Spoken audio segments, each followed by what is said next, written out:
other people for doing about 1/10 of what she did. And I don't know, I think she's going to get away with it. Can you believe it? They destroyed Petraeus, General Petraeus, good guy, they destroyed his life. What he did is 2% of what she did. So you tell me it's fair. But I look forward to running against her because, frankly, that is going to be such a big issue.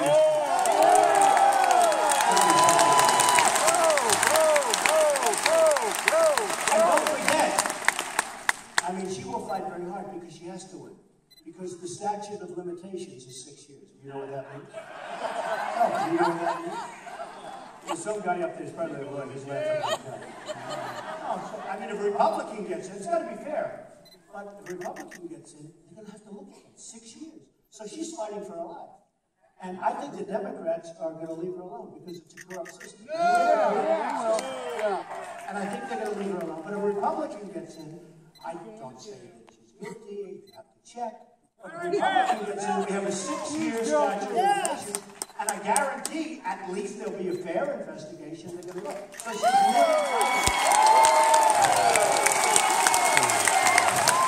she's really fighting for her life. And she's gotten, it's very interesting, in the same day, she said, I don't like Donald Trump's tone. I don't like his tone. And Bush said the same thing. And Rubio said it. They said, I don't like Donald Trump's tone. And I said, well, we need a tough tone, don't we?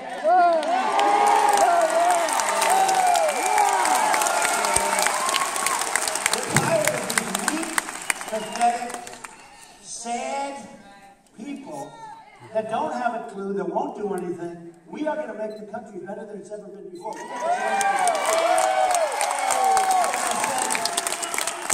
So they say, we don't like Mr. Trump's tone. They want to be low-key. That's false. And China, you ever see China's tone? They walk through the door. Believe me, I deal with them. They don't talk about, oh, isn't it a beautiful day, Mr. Trump? The sky is so beautiful. Look, Mr. Trump, outside. It's all business. We want to extend lease. Right? There's no games, right? There's no games. There's no small talk. There's no small talk. There's no how's the weather out. So it's raining. Oh, it's not too bad. It's all business to me. And they hit you in waves. You know, when I deal with China, and I love China. I love the people.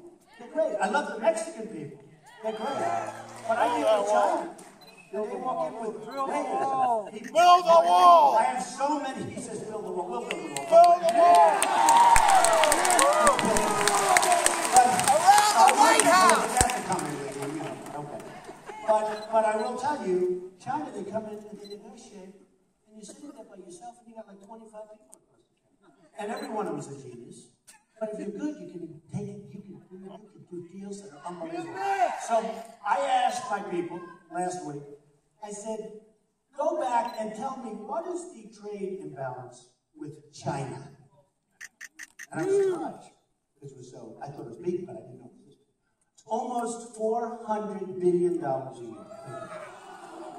Essentially, that means we're losing $400 billion. Now, it's worse than that, because they devalued their currency, so they're taking our jobs, they're taking our base, they're taking our manufacturing, and then, on top of it, we owe them, think of this one. You know, we owe, China's our largest creditor along with Japan, they're actually exactly the same. We owe each of them $1.5 trillion. So they steal our jobs, they take our money, we owe them money. How do you figure that one? Not too good, right? All these geniuses are not too good. I call it a magic act. It's incredible. They take our money and we owe them money. But we owe them $1.5 trillion. We owe total $19 trillion. We owe Japan $1.5 trillion. Then I said, so I was in Los Angeles 3 weeks ago. I saw the biggest ships I've ever seen. The biggest. And cars are pouring out of these ships. They're from Japan. Like the Long Island Expressway. I never saw cars go so fast. They go like 50 miles an hour over a ramp. It's almost like the ramp, I don't know if you saw it last week, there's a picture in one of the papers. The ramp they built, they have a wall that's this big, a great wall. For your boys. Okay, they have a wall. And they built a ramp. rather than tear down the wall was so small they didn't have to bother tearing it down. They have trucks going back and forth. Nobody's doing it. I mean, how stupid are we? How stupid. But China, so we have an imbalance with them, almost 400 billion a year. Now, if that's the number, you know it's worse than that, right? Because when the government gives you numbers, like they say 5.3% unemployment. The number's probably 32%. I saw one report done by a pretty credible guy saying our unemployment rate is 42%. Because when you add back the 100 billion people, you're right up to those numbers. But add back half of the 100. So we have a 20%, 25% unemployment rate. But this was done by politicians so that they look good. Because if you stop looking for a job, statistically, you are considered that you have a job. So then they say, oh, unemployment is down. We're down to 5.3. Why? Nobody has jobs. I mean, I wouldn't have caught on, to be honest, I wouldn't have caught on leading every poll. I wouldn't have been catching on, I think, if the economy were real. It's not a real economy. It's a phony set of numbers. They cook the books. You ever hear the expression? The politicians cook the books. So what happens is, I get the reports yesterday, and the reports are amazing. I love polls. And somebody said, he talks about polls and the other people don't. That's because I'm winning. Now,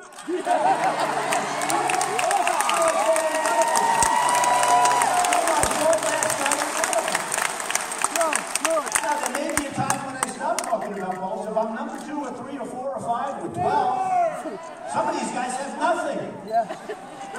They have 0. Out of, 20,000 people. Then you get 1 vote, they have 0. How do you do that? To me, that's more impressive than leading.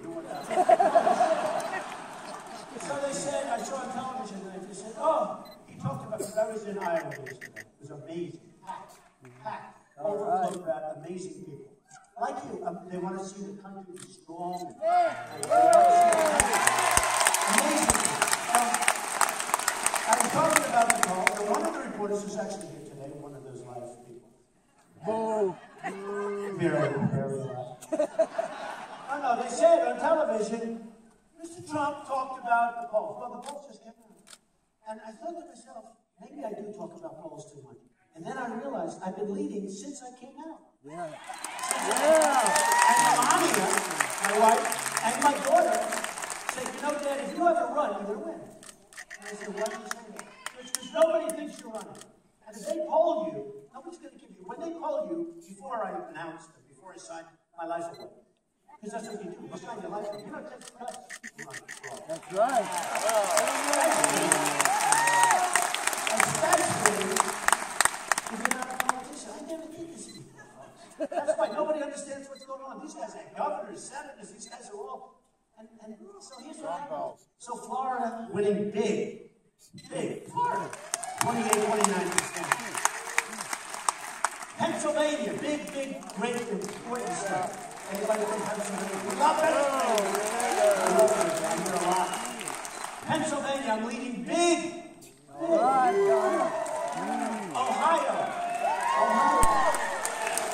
So the poll comes out, and it's Quinnipiac, which is a great company, great polling company, the real deal. And they just hate it.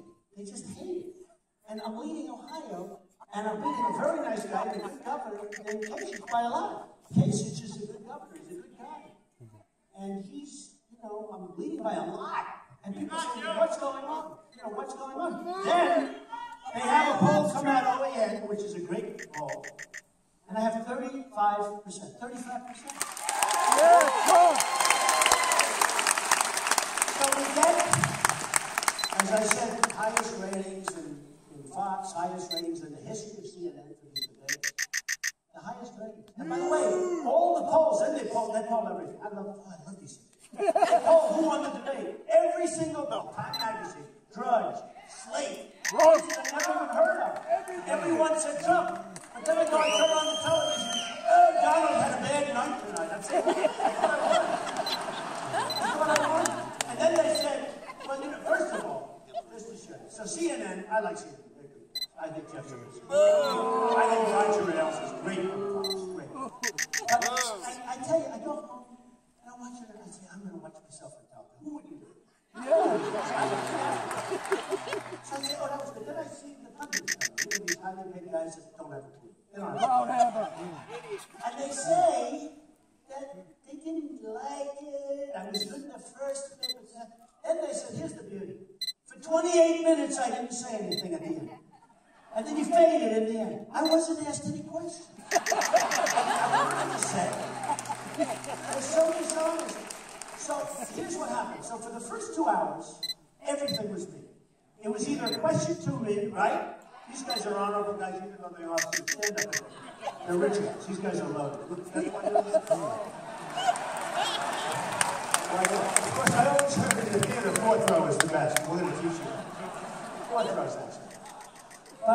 But you know, so they went out, and they do this thing on television, and I'm saying, I can't understand it. My daughter comes up, she says, Dad, every single polling woman says you won. They all say you won. And I just think, but on the CNN debate, it was 2 hours, right? A 2 hour debate. Now, they were supposed to, no, it was 2 hours, and then they made it 3 hours. No, it was a 2 hour debate when I got there. Don't ruin my story. No, it was a 2 hour debate. And then about a day and a half or 2 days before, what happened is, it was in Variety, it was in Hollywood Reporter, which is a terrific group. It's a nice cover story, I like that. But they did a story about rates. They took the rates from, in the case of Fox, I think in the case of CNN, from $4,000 for probably a 30-second ad to $200,000. So it was a 4,000% increase. Now Phil Ruffin's really perking up. That's your language, right? So they went from $4,000 to $200,000, and they sold out. So I get there, and I didn't know this because Corey and Hope and all my people, they didn't tell me this. They said it's a 3 hour debate. Now the room, the Reagan Library, nice place, but it wasn't meant for that many people. And it was about 100 degrees in there. It was pretty hot. I didn't care. But you had a couple of people on that stage that was seriously. Rubio! It was actually good for them. It was actually good. They went home, they wasn't in the house. But they go out, and I get there, and I hear it's now a 3 hour debate. I say, that's a long time. I don't care about standing for 3 hours. I really have no problem. Actually, I was always a good actor. But I don't have. But you know what? Who the hell wants to watch a 3 hour? Gone with the Wind is 3 hours, right? But they did it just to make money. Just to make money. So the first question was mine. Second question was mine. Third question. Fourth question was to another guy. Mr. Trump said you're a horrible human being. Is that true? And they go, Mr. Trump doesn't like your face. What do you say? What do you say? How do you say? Well, the world will watch. And then they say, oh, she's better for so the entire thing was either a question to me or a question to the other candidates. How did it do with me? And I think they came out specifically 48%. Then in the third hour, people started getting, it got to be 2 hours, because I am a ratings machine. It got to be 2 hours. So for 28 minutes, they didn't ask me a question. So here's the press. He didn't do well in the final 28 hours. It's almost like he disappeared. They didn't ask me any questions. Okay? It's so dishonest. So we have fun with it. But I have fun when I'm doing, and I'll tell you what, we're making an impact like I never thought possible.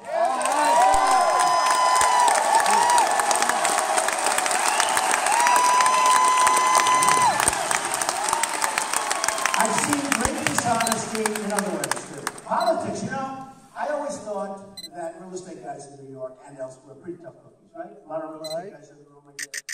But I always thought real estate guys are tough. Politics is a much dirtier business. So I get a call. This guy from Club for Growth. I never even heard of it. Well, my people still say, Club for Growth. What is Club for Growth? You know what it is? They're growing the wallet in their pocket. So Club for Growth, supposedly a conservative outfit. So guy wants to see me. So he comes up to my office. We have a perfectly nice talk. He's telling me about Club for Growth, which is nice.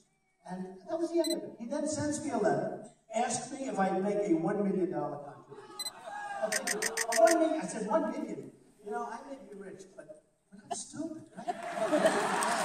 $1 million. So he wants $1 million in a letter. He was stupid enough to put it in a letter. He asked me for $1 million. We told him, obviously, how many in the room would say, oh, good, he was up in my office for a half hour or whatever it was, let's give him $1 million. So what happens is we say very politely no, and we figure that's the end. All of a sudden he comes out, has a news conference, goes vicious against me. I'm not a conservative, I'm not this, I'm not that. I believe in eminent domain, which I don't believe. I think sometimes the city has to use it to build a roadway, right? You know, every once in a while they have to build a road, or you have to build a plant that's going to employ 5,000 people or something. Yeah, I mean, sometimes you need it. You wouldn't have any roads, you wouldn't have any, I mean, sometimes you need it. And they did this ad. The good news was it had no impact, because they took the pictures. It was so beautiful. I want to find Whitney again. I was like 20 years younger. I looked so handsome. I looked so good. So they spent $2 million or $1 million on advertisements, all because I turned it down. That shows you how dishonest politics is. Here they are. They come out, Club for Growth. I'll never forget the experience because I was shocked. My people came in. Oh, Club for Growth just had a news conference. They absolutely lambasted you. Oh, they also said he raises taxes. I just came out with a tax bill where I'm lowering far more than anybody else.